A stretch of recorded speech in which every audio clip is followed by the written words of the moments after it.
दिल्ली का श्रापित बंगला।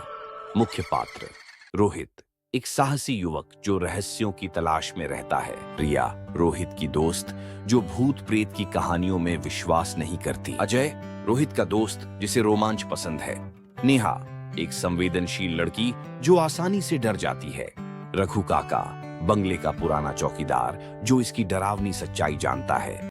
श्रापित आत्मा विभा, एक निर्दोष लड़की जिसे कई साल पहले निर्दयता से मार दिया गया था और अब उसकी आत्मा बदला लेना चाहती है।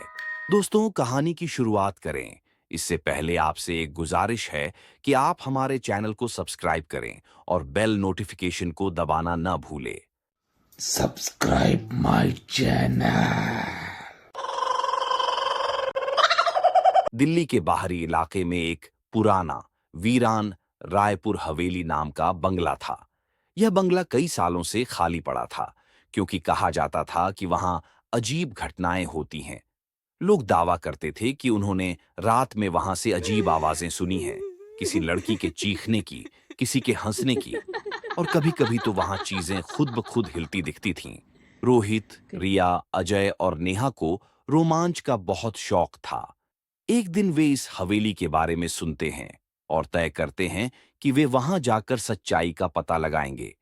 वे रात के 11 बजे वहां पहुंचते हैं। हवेली की दीवारें जर्जर थीं, जगह जगह पेड़ों की जड़ें उग आई थीं और चारों ओर अजीब सा सन्नाटा था। रघु काका, जो इस हवेली का पुराना चौकीदार था, उन्हें देखकर घबरा गए। बेटा, इस हवेली में मत जाना। यहाँ विभा की आत्मा भटकती है। जिसने भी यहाँ कदम रखा वो जिंदा वापस नहीं गया। लेकिन रोहित और उसके दोस्तों ने इसे केवल एक मनगढ़ंत कहानी समझा और बंगले के अंदर चले गए। जैसे ही वे अंदर गए, उन्हें एक अजीब ठंडक महसूस हुई। अचानक दरवाजा खुद ही धड़ाम से बंद हो गया। नेहा डर कर चिल्लाई, लेकिन रोहित ने कहा, कोई नहीं, ये पुरानी हवेली है, हवा के कारण हुआ होगा। वे एक पुराने ड्राइंग रूम में पहुंचे। वहां एक टूटी हुई लकड़ी की कुर्सी थी और दीवार पर एक फटी हुई तस्वीर लटकी थी।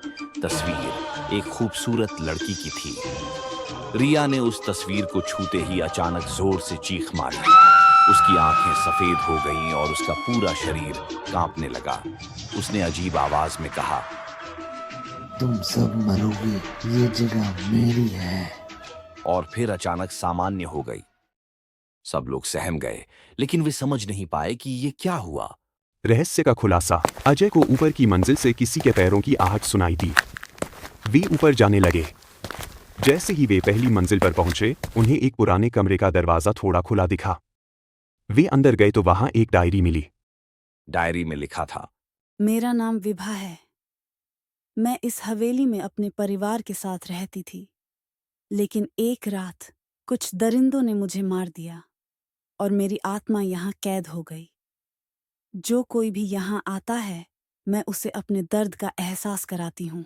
जैसे ही नेहा ने डायरी पढ़ी, हवा अचानक तेज हो गई। कमरे का तापमान और गिर गया और एक परछाई दीवार पर उभर आई।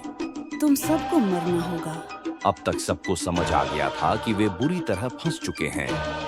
वे भागने की कोशिश करने लगे, लेकिन सभी दरवाजे अपने आप बंद हो गए। तभी विभा की आत्मा ने पूरी शक्ति के साथ प्रकट होकर अजय को हवा में उठा लिया और जोर से फर्श पर पटक दिया। रिया जमीन पर गिर गई और कांपने लगी। रोहित ने डरते डरते कहा, हमने तुम्हारा क्या बिगाड़ा है, हमें जाने दो। तुम भी उन्हीं की तरह हो जो मुझे दर्द देकर चले गए। अब मैं तुम्हें कभी नहीं छोड़ूंगी। अचानक रघु काका कमरे में आ गए। उन्होंने अपने हाथ में एक पुराना ताबीज पकड़ रखा था। विभा बिटिया, शांत हो जाओ।